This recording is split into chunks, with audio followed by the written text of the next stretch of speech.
Hello my dear friends, you're in the Military Summary channel, and this short video we're going to discuss the most important events that took place during the previous night of the local time. And the most important updates, of course, are coming from the city, from the village by the name of Novomykhailivka, more precisely from the ruins that left from the village. As you can see, there are lots of icons above the territory, and according to information we have, the Russians managed to establish almost or complete control over the village. Different sources, different mappers shows completely different pictures. Of course, the Russian sources, pro-Russian sources, are saying that the Russian armed forces liberated the settlement completely. They managed to reach the eastern outskirts of the village and to force the Ukrainians to fall back. For example, pro-Ukrainian mappers like Deep State shows not the full control over the territory, but they show that the Russians control around 90% of the village and the rest 10% of the village are in the gray zone. So it's the same. So according to Deep State, the Russians established control over Novomykhailivka as well. At least there are no Ukrainian presence or some small resistance, some small, let's say, groups of soldiers that were abandoned by the Ukrainians during the withdrawing process. Also, we have different sources, different reports, and of course we have the first pictures of Russian flags inside of the village. It's not the western part, it's just the central part, very far from the line of combat contact. But anyway, the Russians have raised the first flag in the area, probably for the previous, let's say, 2 or 3 weeks. And let's say, when talking about Syriac report, he also stated that the Russians control around 90%, that Ukrainians still control the western outskirts of the village. So according to neutral and pro-Ukrainian mappers, something like this still remains under Ukrainian control, something that located, let's say, to the left, to the west of this yellow line. According to the Russians, as we discussed, the entire Novomykhailivka is under Russian control. Furthermore, this morning we start receiving additional updates that the Russians, after they forced the Ukrainians to fall back from the western part of Novomykhailivka, continued their offensive operation, and the first groups of Russian soldiers entered the village by the name of Paraskovyevka. So this is very interesting report, this is very interesting statement. So according to the Russians, they established control not just over Novomykhailivka, but they also entered Paraskovyevka. So maybe this is some kind of speculation, or let's say some kind of attempts to force or to, let's say, impact Ukrainian spirit or something like this. But let's wait, because this might be true. This might be true because the Russians in the previous phase of special military operation achieved significant results when they were attacking and completing pressure on Ukrainian forces after another withdrawing process. So let's wait, but maybe there are very high chances we will start, let's say, adjusting the color of Paraskovyevka into the gray zone. Now let's move further to the north in direction of Georgievka. Today we received more confirmations of Russian progress in the fields between Georgievka, Marinka, Pobeda. We have already discussed this, so now we have additional confirmation that the Russians established control over the rich network of the fortifications on the fields, and of course this can be used as a base for further offensive. Krasnogorovka, according to information we have, there are very heavy clashes, let's say, on the southern part, all over the line of combat contact on the southern, let's say, southeastern part, without any progress from the Russian side, because the pressure is very heavy and there are a significant number of Ukrainian reinforcements that were redeployed on the direction. Novomykhailivka, no updates for the previous night. The situation is very strange in this area. Currently, it's still unknown, let's say, status of the Ukrainians in this artillery pocket, whether they have already abandoned their positions or the Russians encircled them, and currently there is a negotiation. Currently, we don't have any information. Now, the most important updates are also coming from the line between Semenivka, Berdychi, Novobakhmutovka, Chiretina, and Novokalinovka Ceramic. Let's start from Semenivka. Today, different sources, different reporters confirmed the situation that the Russians established complete control over the village by the name of Semenivka. There are few also different point of views. The pro-Russian sources are saying that the entire Semenivka currently is under Russian control. Some neutral and pro-Ukrainian mappers says that just 80%, from 70 till 90% of Semenivka are under Russian control, so not entire. Furthermore, we have additional reports from Berdychi. As you can see, we have adjusted the map, and currently we show Berdychi, this part of Berdychi, as a gray zone. because the Russian sources continue reporting that as a result of clashes during the previous 24 hours, they managed to force the Ukrainians to completely fall back from the central part of Berdychi, and now this territory is also under Russian control. So according to the Russians, as a result of offensive, the Russians established control over this part of Berdychi. This one, they entered this territory and they forced the Ukrainians to fall back. So once again, let's add on map. So according to some Russian sources, currently this territory is under complete Russian control. So, that I have, let's say, no, it's logical. I don't have any doubts about this, but let's wait for additional information, from more reliable sources. But yes, very likely the Ukrainians left this territory to the, let's say, most western part of the village. We're talking about these territories, so very likely the currently Ukrainians are there. Now we are moving to the most important part, the Cheretsina Novobakhmutovka. According to information we have from different sources, the Russians have established complete control over the southern part of the, let's say, stronghold. So the Russians during the previous days conducted significant number of attempts to attack the area, and currently the Russians control everything that located below this red line. So for now we don't have any confirming geolocation, so let's wait. It's just the first report of Russian control over the territory. Maybe it's not enough, maybe the Ukrainians will, let's say, conduct counter-offensive, so let's wait a little bit.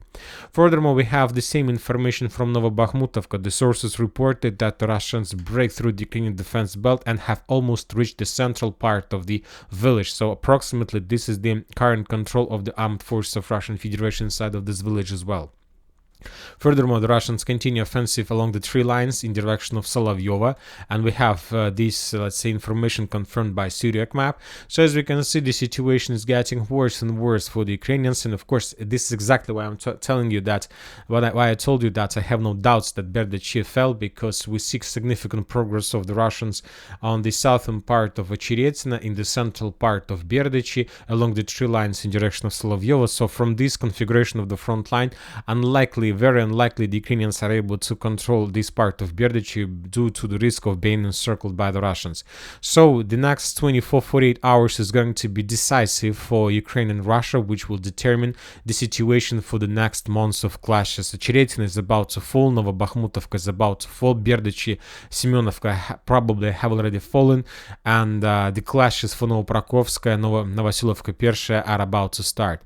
Keramik Novokhailivka, the Russians reported that they established complete control over the eastern part of the village. This is approximately the line of combat contact area of Russian control, and the Russians continue pressure on the settlement by bombing and attacking the central and the western parts of the village with significant number of multiple launch rocket strikes, and probably that was, according to this video, something like artillery preparation before further attempts to attack from the Russian side.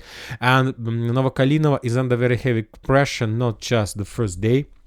For example, just yesterday we discussed the video of how the Russians were bombing the western part. Today we got the video of how the Russians were bombing the, let's say, the central part. So it's most likely the Russians are about to establish complete control over this village as well. And this is going to be a very powerful foothold under the Russian control, which the Russians obviously can use for further offensive in direction of Pokrovsk, Kotoretsk, New York, and of course Konstantinovka.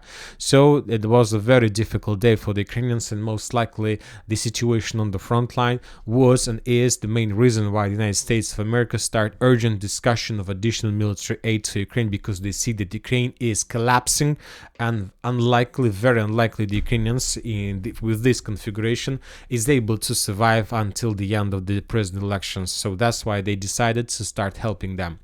Chasiv Yar, we haven't received anything during the previous night, just a few small updates of Russian progress, let's say, on the line Ivanovskaya and Seversky Donetsk Donbass Canal, and few videos of FPV drone strikes on Ukrainian positions on the eastern Chasiv Yar.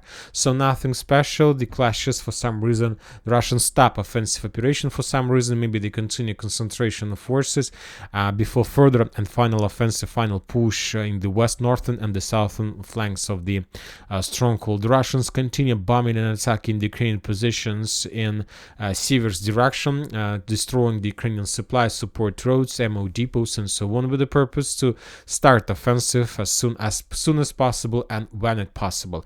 Bilogorovka is under very heavy fire and pressure. The Ukrainians tried to redeploy forces from one side to another and got in ambush and got struck by the Russian artillery on the western part of landfill. So the Russians are getting prepared for another wave of attack. Southern Kupiansk direction, we haven't received anything. Barova, Oskol River more precisely, we have lots of updates. This morning the Russian sources published an additional video of how they attacked and bombed the temporary position of armed forces of Ukraine inside of the village with the use of FAB 500. We received very heavy explosions, and I'll remind you that that video is not the first attack on the area. During the previous months, during the April, we got significant number of videos from Barova. This is another video that took place on the 18th of April.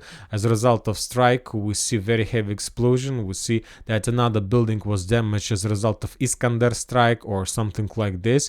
Furthermore, we have another FAB arrival, another video of Russian strike on the east bank of the river, let's say on the right bank of the river with the same, let's say, type of weapon. And what I'm trying to tell you, I'm telling you that today we start receiving updates about the Ukrainian losses.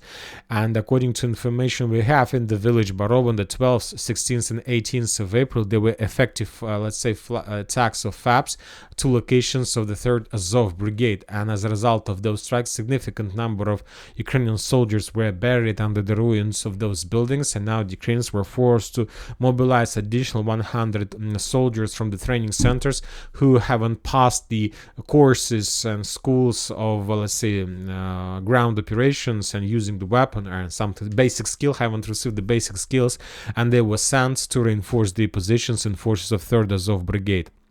Today we got also the photo of fire anomaly in the vicinity of Sinkova Kruglakovka, and I'll remind you that just yesterday we were talking that the Russians attacked this area, and most of the experts made the conclusion that the Russians destroyed another bridge in this area. But today we got the geolocations of fire anomalies, and the fire anomalies took place not in above Oskol River but a little bit to the west, so most likely the Russians destroyed another temporary position with significant losses from the Ukrainian side. And we have the video of destroyed radar in Kharkiv direction, air defense radar that Ukrainians probably were planning to use against Russian missiles or aircrafts.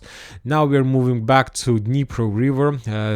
As we discussed during the previous 3 days, the Russians were bombing this town heavily with missiles. On this video we can see another destroyed MiG-29 as a result of attack, and a little bit further to the northwest the Russians destroyed another S-300 system, and that S-300 system was destroyed in the vicinity of the town by the name of Dniprovska. So just during the previous 3 days the Russians destroyed significant number of aircrafts and significant number of air defense systems.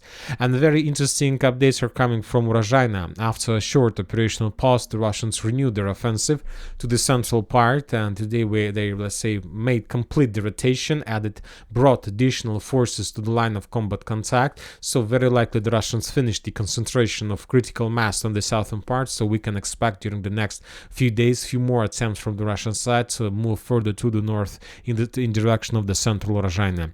So this is not going to be an easy battle, obviously, but the Russians started its movement, so most likely during the next few months the Russians may return everything from the Semenivka tactical bridgehead they lost during the Ukrainian greatest counter-offensive operation.